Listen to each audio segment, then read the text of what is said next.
เจ้าสบายดีเนาะสิมาตอบคำถามสำหรับทานนี่เนาะที่ถามเข้ามาว่าคือเฮาจะรับเงินจาก TikTok นี่ด้วยวิธีใดหรือช่องทางในการชำระเงินเนาะประมาณนี้ซึ่งหลายๆท่านก็น่าจะให้ความสนใจและก็อยากรู้คำตอบเนาะคือการที่เฮารับเงิน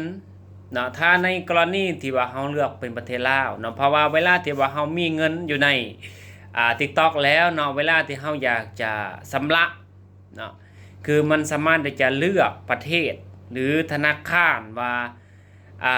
าธนาคารประเทศใดเนาะจะประมาณนี้บัดนี้ถ้าเป็นประเทศลาวเนาะคือผ่านบัญชีธนาคารแม่นบ่ได้เด้อบ่ได้ทานเนาะประเทศลาวมันจะมี PayPal เนาะซึ่งก็ถือว่าเป็นการที่ยากอีกเนาะสำหรับคนที่บ่รู้จัก PayPal ฉะนั้นแหละถ้าเป็นประเทศไทยเนาะประเทศไทยเนี่ยมันก็จะมีทั้ง Payoneer PayPal เนาะแบบPromptPay และก็บัญชีธนาคารเนาะฉะนั้นแหละถ้าในกรณีที่ว่าเฮามีเงินเนาะคือเฮาจะชำระผ่านบัญชีไทยก็คือธนาคารไทยหลังจากที่เข้าสู่ withdraw เป็นที่ห้อยแล้วเนาะคืออยู่ในนี้เฮากับเพิ่มช่องทางในการชำระเงินถ้าเป็นประเทศลาวเนาะนี่เอาเถียงกันไปพวกเจ้ามีแต่เถียงกันกระทึกเรื่องน้องเนาะบ่มีสิไปซอกศึกษาบางคนก็เว้าแนวนั้นแนวนี้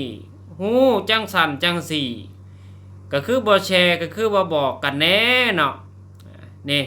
ถ้าเป็น region เป็นประเทศลาวเนาะมันสามารถที่จะผ่าน PayPal ได้เนาะแต่ว่าคนที่บ่รู้จักคำว่า PayPal ก็สิยากแด่เนาะยากหั่นแหละว่าง่ายซะโดยเฉพาะแม่นบ้านเฮานี่มันมี2ทางเดียวคือ PayPal แต่นี่เห็นบ่คันว่าเฮาเลือกเป็น Thailand นะคือ1 PayPal 2 Payoneer 3แล้วแม่นผ่านบัญชีธนาคาร PromptPay นี่ได้หมดเนาะถ้าเป็นไทยส่วนหลายก็จะเลือกเป็นบัญชีธนาคารไทยเนาะก็คือจะเป็นตัวนี้นี่สามารถที่จะถอนได้เลยเนาะ